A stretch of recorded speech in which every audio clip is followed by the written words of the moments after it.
What's up everybody, this is Dave here with Comics Games Life, and today's video is about the Daredevil story, Dark Art. This is a 5-part story that came out in 2016 and spans across the issues of Daredevil number 10 to 14. As our story begins, we find Daredevil apprehending a criminal, and this thug starts to beg and plead for Daredevil to let him go. And surprisingly, Daredevil actually does. But not because this guy pulled on his heartstrings. They happen to be in Manhattan, and it's been a while since Daredevil has been in this neighborhood. Now, although Manhattan isn't a big place, about 13 miles top to bottom and 2 miles across in its widest point, as small as it is, it's very complex as far as the layout of the neighborhoods and the overall city. So Daredevil's taking this time to allow this criminal to make his escape, just so he can get familiar with the rooftops and the landmarks and all the things that he hasn't seen here in a while, plus some new pieces of terrain that he's coming across for the first time. Now, this little bit of information is really unimportant and has nothing to do with the rest of the story, but I think it's a cool way for the writers to tell their readers what goes on in the minds of these vigilantes when they're out doing their work. Whereas opposed to superpowered characters like Superman who can just fly through the streets or fly above the rooftops, Daredevil needs to acclimate to his environment. He needs to know the best anchor points to lasso his billy club with, the best handholds to climb buildings, and the firmest landing spot so he doesn't come crashing through the roof of a building. Now, it's really easy to think that these characters just automatically know these things, but I think when they highlight moments of realism in these fictional stories, it helps me to dive into the character and invest into the story that much more. But I don't want it to be hyper realistic because I don't really want to know about everything. Like, I don't want to know where Daredevil goes to the bathroom when he's on patrol, because some things I prefer to leave unsaid and let my imagination fill in the gaps. But anyway, back to the story. Daredevil ends up following this guy back to his little clubhouse where him and a few of his friends are going to try and get the drop on Daredevil, but we all know what's going to happen. They don't show that he took them all out, but he took them all out.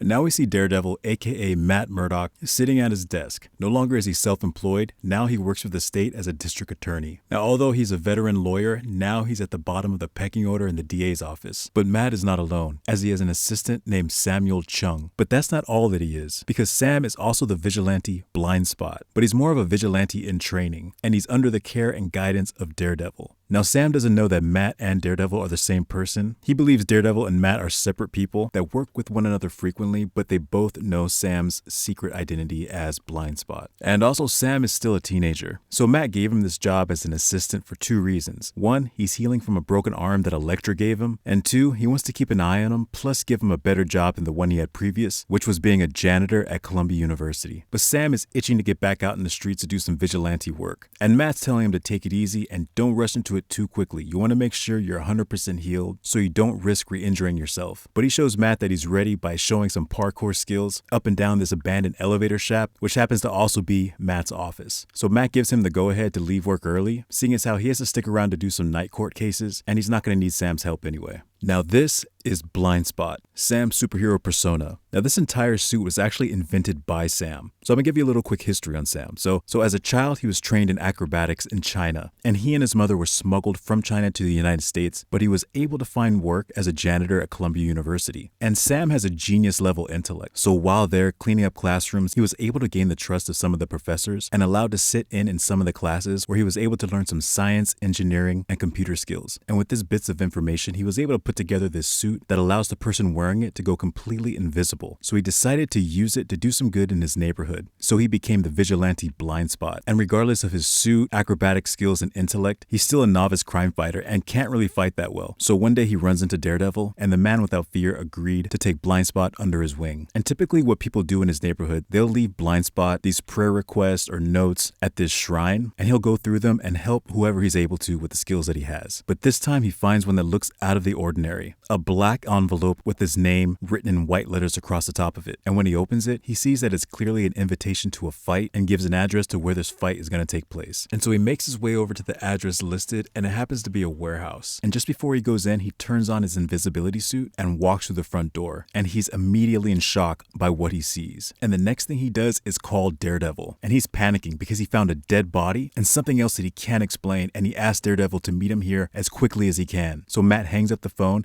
gives his fellow DAs some lame excuse as to why he needs to drop his workload on them, and makes his way to the rooftop to meet up with Blindspot. Now, with both of our heroes at this warehouse, we get to see this unexplainable thing that Blindspot was having a difficult time telling Daredevil. So on the floor, we see a dead body holding a paintbrush, and above this body, we see this giant mural with Picasso-like depictions of monsters, four-eyed people, all engaged in some sort of battle. And the entire color scheme is made up of different shades of red. And Daredevil immediately picks up on the scent of blood. And it's not coming from the dead body, but it's definitely coming from the mural. And that's when Blindspot reveals the invitation that he found with his name on it and asks Daredevil to not turn it into the police because since he was smuggled here from China, he fears what would happen if authorities dig into his identity while investigating this crime scene. So Daredevil agrees to only show the invitation to the police if absolutely necessary. As they continue to investigate the mural, Daredevil can't actually see the pictures depicted on it, but he can detect that the mural was painted with blood, and not only that, he's able to see how many different types of blood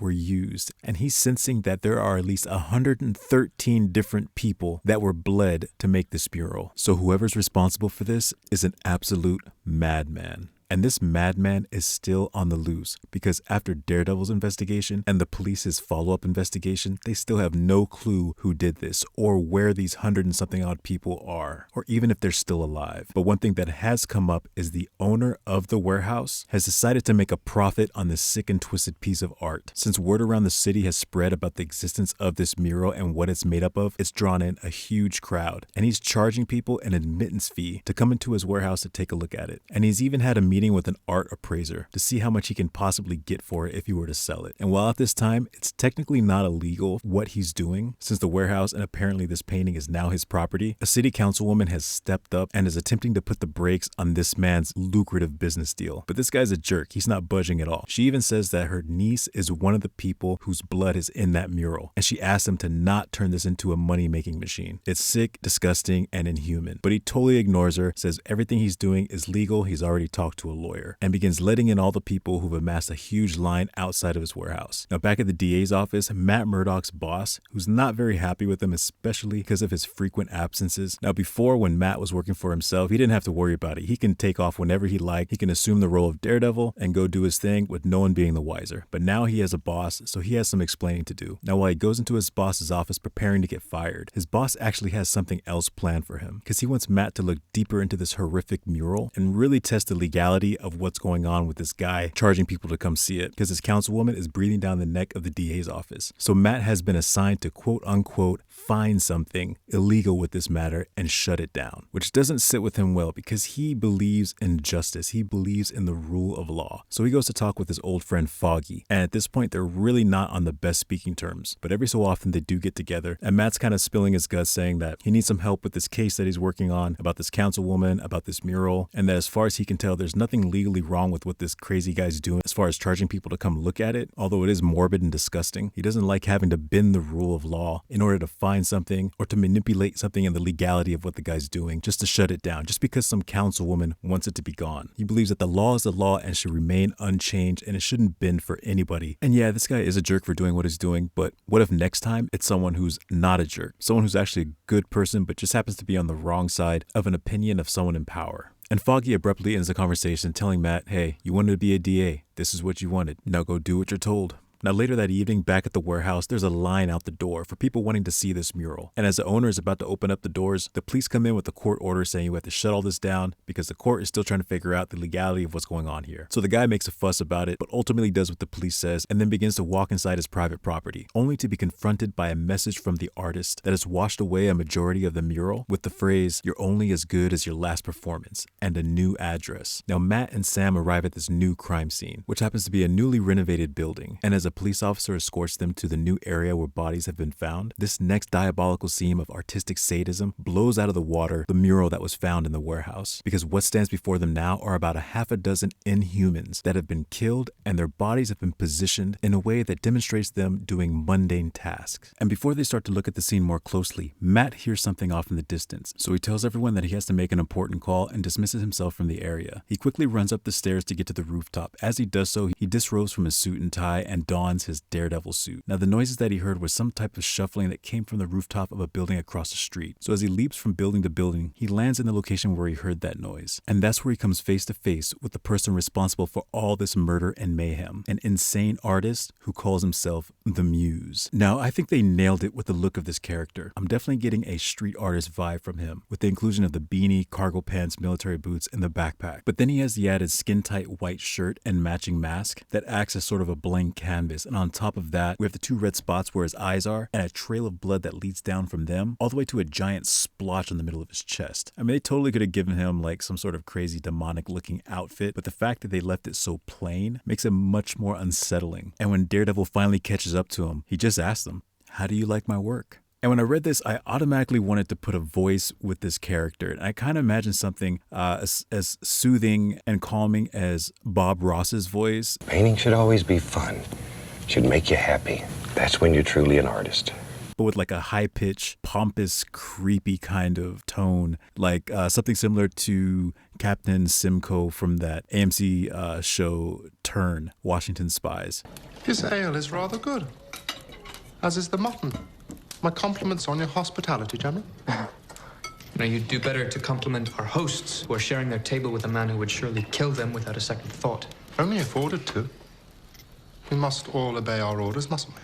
I don't know, like a mashup between those two is kind of what I'd imagine this guy's sounding like. But now back to their conversation. So Daredevil doesn't actually give a response, so Muse asks him again, "Did you like my work?" And Daredevil demands his name. And the Muse is kind of giving like a playful answer. He does tell him that he was toying with the name Muse, but then he said he might change it later on, commenting that reinvention is the key to a long career. And then he begs Daredevil, "Did you like my work?" And Double D pretty much has enough of this guy's nonsense, and he launches his billy club at him. But the Muse catches it like nothing, and then he breaks it as if it was styrofoam. So we're getting a glimpse into what kind of powers he has. So he has lightning quick reflexes. Apparently he's very strong. And not only that, Daredevil is unable to detect him with his radar senses, whereas he would normally be able to make out the shapes of buildings and of people. When he sees the Muse, he just sees a void. And this is about where the conversation ends, because Daredevil's asking him, "Why are you doing this?" And he says, "An artist never explains, and an artist never apologizes." And then he whips out a grenade and pulls the pin, and Daredevil jumps off the roof, and an explosion happens. But Daredevil is able to recognize that there was hardly any heat coming from that explosion, so he came to the conclusion that this guy was using a flash grenade. So it was used just as a distraction for him to get away. So it kind of gives us a tell that he's not indestructible. If it was a live grenade and it went off, it would have probably hurt or killed him. Now Matt is back at the crime scene with the NYPD, but they're not alone, because now in attendance is the new Atalan security service. Now they're there because Inhumans were involved in this murder scene. Now I want to break away the story for just a moment, just to give some context into why there's such a high Inhuman presence in the city right now. So Inhumans are an offshoot of Homo sapiens that were genetically engineered by the Kree to have various strengths, powers, and abilities.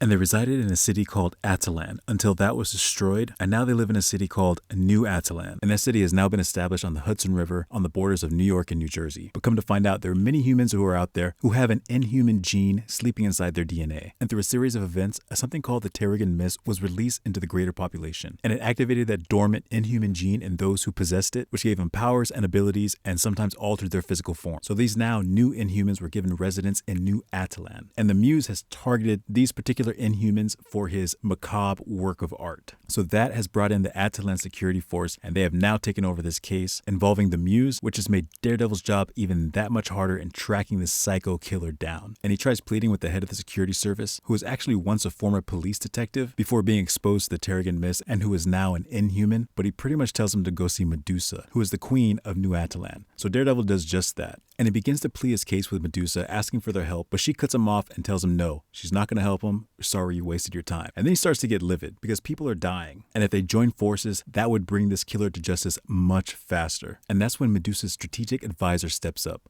Karnak. Now, Karnak has some really cool powers. He can detect frailty and weakness in the people that he's fighting. Not only that, but he's a master of martial arts, and he's kind of like an Inhuman Shaolin monk. And Daredevil and Karnak take a moment here to go toe-to-toe. And it seems like Daredevil's doing well, holding his own, but then he detects that Karnak has realized that he's blind. And so he needs to finish the fight quickly. And so he ends it Roadhouse style. And then he goes back to arguing with Medusa, but she responds to him by saying that our own people are looking into this, and for our own reasons, we can't help you. So Daredevil continues to press the argument. That's when the head of the security service steps in, the same guy that was at the building, and he pulls Daredevil aside. And he tells him that the reason why they're not helping you is because since Inhumans were targeted and killed, Inhumans must catch this guy. The queen can't afford to tarnish her reputation or lose face in front of her people. But you know what? I may be an Inhuman now, but I'm still a cop, and this is still my city. So I'll help you out with whatever information we come across, but you didn't get it from me. And just then, Daredevil gets a call from Blindspot, and he's telling Daredevil Daredevil, I'm back at the courthouse. But the first thing Daredevil notices is that he's whispering, so he asks him what's going on. And he tells him, because he's here. And Daredevil immediately tells him to not fight him. This guy, Muse, he's dangerous, he's got powers, and he's insane. And Sam tells him, he's got a hostage. What do I do if he tries to hurt him? And then Daredevil goes silent for a moment, and then gives him the rules. Don't die, and don't let anybody else die. If you can do both, good. If you can't, choose one and live with it, or don't. And Muse has a knife held to the throat of the judge who he has taken hostage.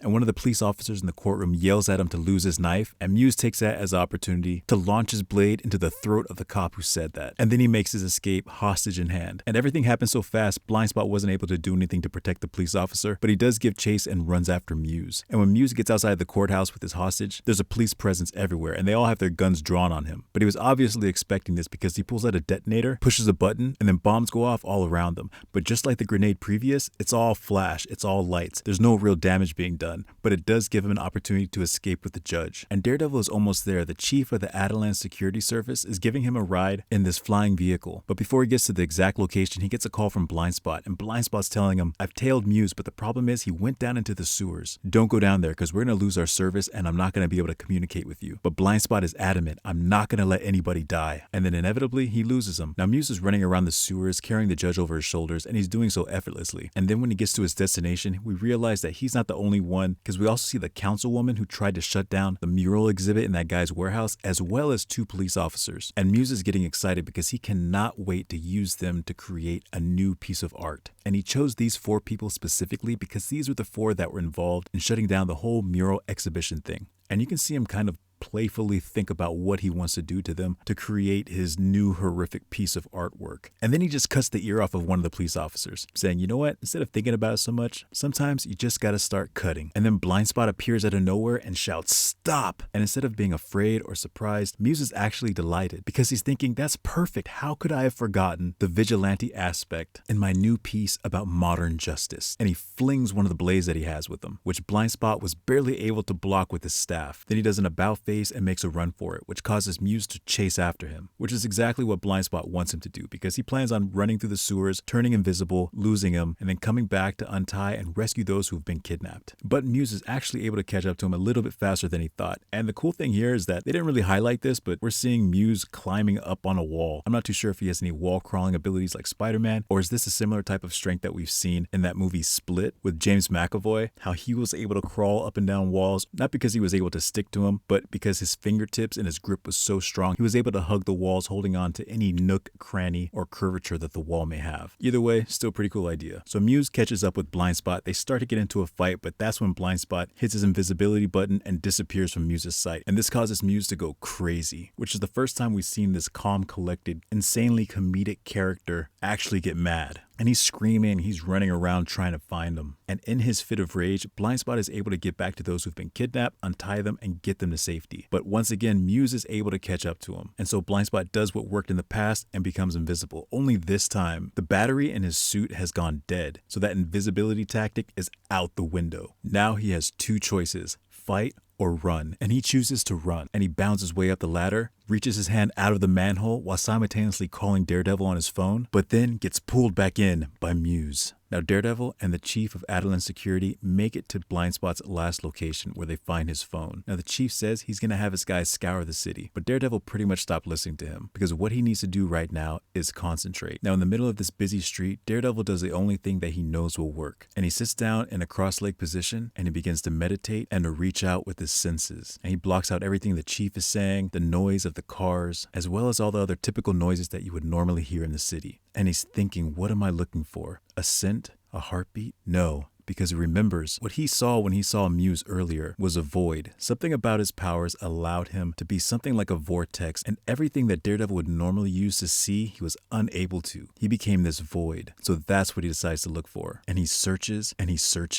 there he finds him. And Muse has brought Blindspot to his garret, or his artist studio. And as he removes the cover from Blindspot's eyes, that's where Sam gets to see the horrific trial and error of Muse's work. And there's body parts, severed heads, paint cans filled with blood, skulls in the corner. This truly is a devil's workshop. And Muse asked Blindspot sincerely, so what do you think? And Sam is just telling him, please, you don't have to do this. So Muse starts to go off on a tangent and tells Blindspot how he started this whole crusade to begin with. Ever since he was young, he loved to create. And as he did, he felt stronger, he felt like he was right, and he completely understands that his preferred medium of art isn't accepted by most people. So eventually he will be stopped. So in answer to Sam's reply about telling him he doesn't have to do this, he tells him, Blindspot, because my time is short, I absolutely must do this. Because if I don't, then who will? And then he notices something catching Sam's eye. And what Sam sees is a man who went by the name 10 Fingers, with his hands and feet cut off, and he's hung up on a canvas in such a way where he actually looks like a hand. And the thing is, Sam has history with 10 Fingers, and not a good one. 10 Fingers was called that because he actually had 10 fingers on each hand, and ironically, he used to work for the ninja clan called The Hand, a frequent enemy of Daredevil. But then 10 Fingers left the organization and he started his own religious cult, which he convinced Sam's mother to join, and it eventually created a divide between Sam and his mother. So as much as Sam doesn't like 10 Fingers, I'm pretty sure he wouldn't want him to end up like this. And just then, Daredevil leaps through a window and launches his billy club straight at Muse. And just like before, Muse catches it effortlessly and says, hey, haven't we done this before? And Daredevil yells back to let him go or he's gonna break every bone in his body. And Muse is like, okay, sure, whatever. Then he looks at Blindspot and says, you know, I think I figured it out. Suddenly, I'm feeling inspired. And then he thrusts 2 of his fingers and gouges out Blindspot's eyes. And Muse just says, you see it, don't you? Blindspot, just beautiful. And then he throws Blindspot's body at Daredevil. And Daredevil immediately starts to tell Sam, it's okay, everything's gonna be all right. But in a way, this is ironic because Daredevil's the one who's freaking out. Sam, surprisingly, is very calm. And he starts to tell Daredevil that during the conversation he had with Muse, he indicated that the people that he used for the first mural are still here and are still alive. You need to find them. Don't let anyone else die. And that snaps Daredevil back to reality because he realized Muse is gone. He's got to find him. So the hunt begins. And Daredevil chases him down. They do get into a brief fight, but it ends when they both crash through a door and they end up in the room where all the people who were used to make that original mural are hanging upside down with IVs in their arm and blood dripping into buckets. And Muse uses Daredevil's nature to protect the innocent by setting up his next escape because he cuts the rope that links all of these people together and one by one they come crashing down. So instead of chasing after Muse, Daredevil uses this chance to grab the lever that would stop this avalanche of human bodies. And once they're secure, then he gets back to chasing Muse. Unfortunately, the Avalanche security service was one step ahead of Muse because once he gets to the roof of the building, he's met with what looks like to be the equivalent of a SWAT team, ready to take him down. And when Daredevil gets to the top of the roof as well, even though Muse has been apprehended, the chief is able to see Daredevil's demeanor and it looks like he's about to do something drastic. So he tells him to stand back, don't make us do something you don't want us to do. Don't worry, we have him. He will be punished for his crimes. And Daredevil says he took Blindspot's eyes. How will he be punished for that? And then Muse chimes in saying, here, I think I can help with that. And then he begins to break each and every one of his fingers on one of his hands, showing no pain whatsoever. You know, I think you're probably going to do something like this, you know, to make me stop making art again. And don't worry, I'm happy to do it. I think it sounds better for the story. And then Daredevil gets right up into his face and asks him, what are you? And then he pulls off Muse's mask. And Muse replies, I'm just a man in a mask. But he is definitely not a man, or at least a normal one, because it looks like the color of his face matches the color of his mask. And the lines running up and down his face, I'm assuming they're wrinkles, and where his eyes should be are just 2 dark pits with a red dot in the middle of each of them. And I think that may be dried blood running down his cheeks. And as far as his teeth go, they look kind of like tiny, sharp fangs. But the way the artist drew him, he looks kind of like a shriveled up zombie. So they haul him off in one of the transports, and then they turn their attention to Blindspot. And the chief says, don't worry, we'll take care of him. And human medical science can work miracles. So I'm sure there's going to be something that we can do for him. And before they take Blindspot away for treatment, Daredevil has a quick conversation with him. He just wants to let him know that they saved all those people that Muse had trapped in the building. And then Blindspot tiredly says, okay, then it was worth it. So that was the end of the Dark Art storyline. Now, this isn't the last we see of Muse in the comics. He will be making his live-action appearance as one of the villains in the up-and-coming Daredevil Born Again series coming out on Disney Plus next year. And if you want to share your thoughts on this story, go ahead and mention it in the comments below. And if you enjoyed this and you want to hear more, definitely subscribe. I got more coming down the way. I do longer full-story videos like this, as well as shorter videos where I highlight certain aspects or events in the world of superheroes and supervillains. So keep on supporting your local comic and game stores. I thank and appreciate all of you out there who are listening, and I will see you next time.